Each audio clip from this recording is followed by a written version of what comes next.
नमस्कार, खबरों की खबर में आपका स्वागत है। सुशांत सिंह राजपूत की मौत की मिस्ट्री को सॉल्व करने में जुटी सीबीआई अब सवालों के घेरे में आ गई है। इतना दबाव पड़ा है कि उनको आज सामने आकर ये कहना पड़ा कि वो अभी इस मसले की तहकीकात में जुटी हुई है और किसी भी एंगल को वो अभी उन्होंने क्लोज नहीं किया है। क्या है पूरी डिटेल इस खबर की मैं आपको आगे बताऊंगा, लेकिन दूसरी जो खबर आ रही है वो करण जौहर की परेशानी है।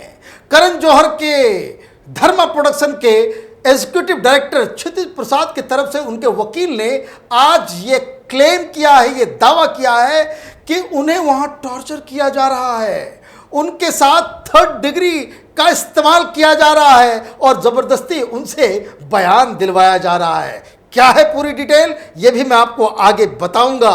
तीसरी जो खबर है वो एनसीबी के चीफ राकेश अस्थाना को लेकर के है। वो अपने पूरे अधिकारियों के साथ दिल्ली से मुंबई गए थे।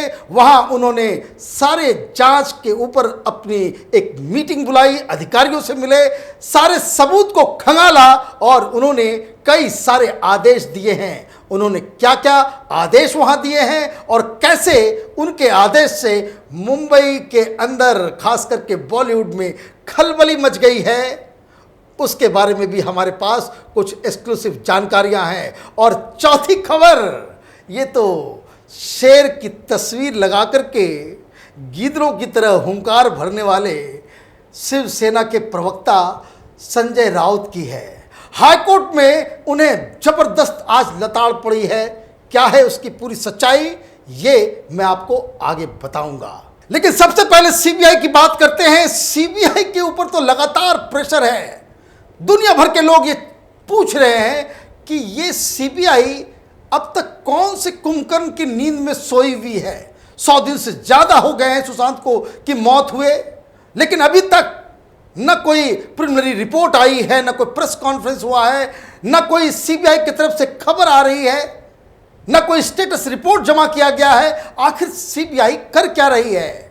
लेकिन ये जो दबाव लगातार पूरी दुनिया से जो सीबीआई के ऊपर पड़ा, तो आज सीबीआई भी दबाव के अंदर वो प्रेशर में आ गई और आज सीबीआई ने कहा है कि उन्होंने किसी भी एंगल को अभी क्लोज नहीं किया है। इसका कहने का मतलब बिल्कुल साफ है कि जो हत्या का जो एंगल है वो अभी भी जीवित है। इस तरह के कई सारे लोग जो निगेटिव बातें कर रहे थे, तो इन बातों को अब दरकिनार किया जा सकता है, क्योंकि सीबीआई की तरफ से जो आज बयान आया है उससे कई सारे लोगों को ये राहत मिली होगी कि ये एक ब्यूरोक्रेटिक लैंग्वेज है, एक ऑफिशियल तरीका है। लेकिन जो आज जो बयान आया है वो बयान इस बात की ओर जरूर संकेत करता है कि सीबीआई मर्डर एंगल के ऊपर ही इस पूरे केस की जांच पड़ताल में जुटी हुई है। लेकिन एनसीबी में बहुत ज्यादा हड़कंप मचा हुआ है। दिल्ली की जो पूरी टीम, राकेश अस्थाना जो उसके चीफ हैं, उनके साथ वो गए थे, वो वापस लौट चुके हैं। वहां मीटिंग में साफ साफ कहा गया, जब तक जितने भी पूछताछ हुई है, जितना सब कुछ हुआ है, उसमें इन लोगों ने बताया है कि क्या क्या सबूत एनसीबी अब तक वहां बॉलीवुड को लेकर के इकट्ठा कर चुकी है। अस्थाना साहब ने सारे अधिकारियों को साफ साफ ये हुक्म दिया है कि जो कोई भी जिसके खिलाफ भी सबूत आता है उसके खिलाफ एक्शन आप स्टार्ट कर दें। तो खबर ये आ रही है कि अगले 48 घंटे में बहुत बड़े बड़े सुपरस्टार, और इस बार हीरोइंस नहीं हीरोज को बुलाया जाएगा, क्योंकि उन लोगों के खिलाफ भी बहुत सारे सबूत एनसीबी के पास आ गए हैं। और ये एनसीबी के लिए चुनौती का सबब है कि किस तरीके से इन लोगों को वो कॉल करती है, किस तरीके से साक्ष्य के साथ उनसे पूछताछ करती है। बड़ी खबर उसमें यह भी है कि अस्थाना साहब ने कुल 6 महीने का टाइम दिया है कि ये जो गंदगी साफ करनी है बॉलीवुड के अंदर से, ये पूरा ड्रग माफिया एक एक को चुन चुन करके किस तरह से एक्सपोज करना और उनको उनके खिलाफ कानूनी कार्रवाई करने के लिए पूरे 6 महीने का वक्त दिया गया है। और खबर जो सबसे बड़ी है, कुछ फ्रेंडली मीडिया वाले ये चला रहे थे कि पूछताछ हो गई दीपिका की, श्रद्धा कपूर की, सारा अली खान की, अब मसला खत्म हो गया, ये खामखा ये विच हंटिंग का काम चल रहा था। तो उनके लिए एक खबर दे दूं कि जो एनसीबी की तरफ से ये खबर आ रही है कि जो उन तीनों से पूछताछ हुई है उसमें किसी को क्लीन चिट नहीं दिया गया है। मतलब एनसीबी के नज़रों में अभी भी वो आरोपी हैं और इनके खिलाफ कार्रवाई बहुत जल्द की जाएगी, क्योंकि अभी बहुत बड़ा नेटवर्क जो बॉलीवुड में ड्रग का कारोबार कर रहा है उसको एक्सपोज करना बाकी है। और एक उस एक्टर को भी पकड़ना ज़रूरी है जो बॉलीवुड के अंदर ड्रग्स का पूरा ज़खीरा अपने घर में रखा हुआ है। तो कई सारी खबरें एनसीबी से जुड़ी हुई थी जो आज आई हैं, लेकिन उन खबरों में सबसे चौंकाने वाली जो खबर है वो करण जौहर को लेकर के है। करण जौहर तो थर थर कांप रहे हैं।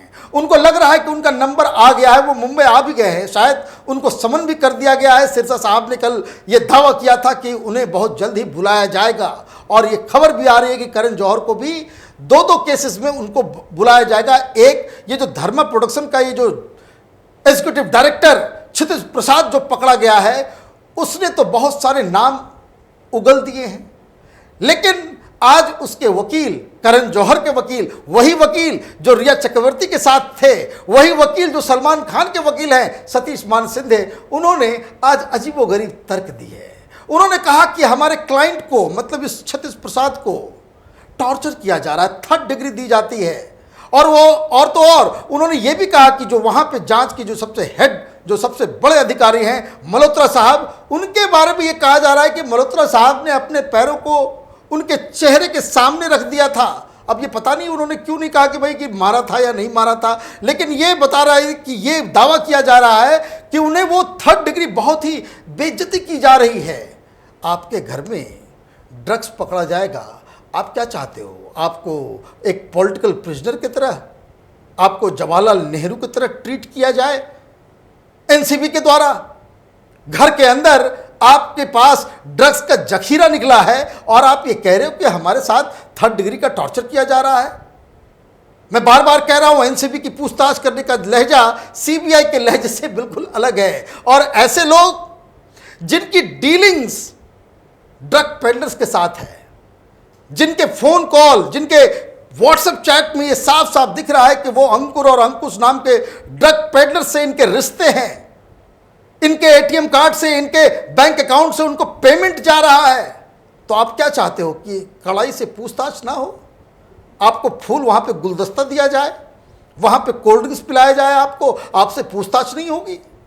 लेकिन कानूनी मसला है, उनका अधिकार है कि ये जो जवाब, ये दरअसल ये ड्रामाबाजी इसलिए है ताकि ये कोर्ट में जाके ये कह सके कि हमने जो भी बयान दिए हैं एनसीबी के सामने वो सब के सब प्रेशर में, दबाव में हमसे उगलवाया गया है, और इसलिए ये ड्रामाबाजी हो रही है।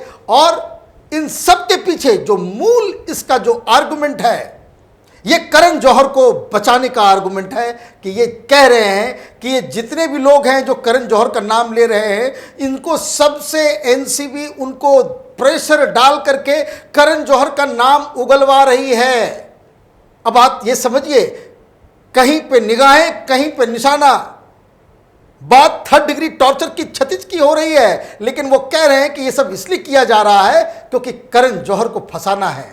करण जौहर के खिलाफ उस टेप का भी मसला है, उस पर भी तहकीकात होगी, लेकिन उम्मीद यही की जा रही है और एनसीबी के चीफ अस्थाना साहब का भी यही मानना है कि जिसके खिलाफ भी सबूत हो उस किसी को भी नहीं छोड़ना है, चाहे वो कितना भी अमीर प्रोड्यूसर को ना हो, कितना भी बड़ा स्टार क्यों ना हो, और किसी के खिलाफ अगर सबूत नहीं है तो उसको खामखा तंग भी नहीं करना है। तो ये एनसीबी की बात तो हो गई, लेकिन राजनीतिक हलचल महाराष्ट्र में अब तेज होने लगी है, और जो बेइज्जती शिवसेना की हो रही है ऐसा तो पहले कभी नहीं हुआ।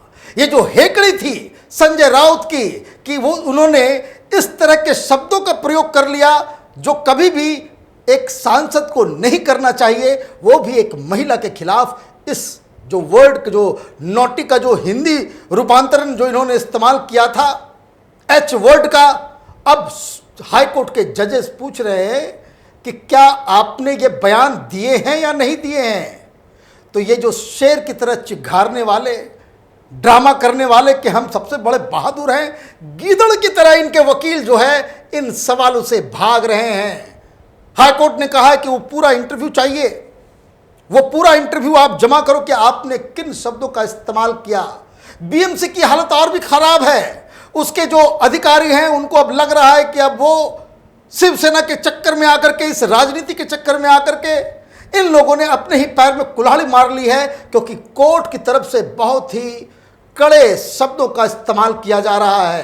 कोर्ट सिर्फ इस बात पे फैसला करने वाली है कि क्या शिवसेना के कहने के ऊपर बीएमसी के अधिकारियों ने किसी द्वेष की भावना से, उसको सबक सिखाने की भावना से कहीं बुलडोजर चलाया गया है, इसमें कौन कौन से कानून तोड़े गए हैं, उसको वो पूछताछ में जुटी हुई है। और जो रुख नजर आ रहा है वो रुख यही है कि इस केस में बुलडोजर तो इसने चला दिया, राजनीतिक तौर पे उन्होंने अपने कब्र को भी खोद लिया, और अब कानून के डंडे की बारी है जब इनके पीठ पे पड़ेगी। आप हमारे चैनल को देखते रहिए, हम लगातार इन खबरों पे नज़र बनाए हुए हैं। हमारे वीडियोस को लाइक कीजिए, शेयर कीजिए और हमारे चैनल को सब्सक्राइब कीजिए। धन्यवाद।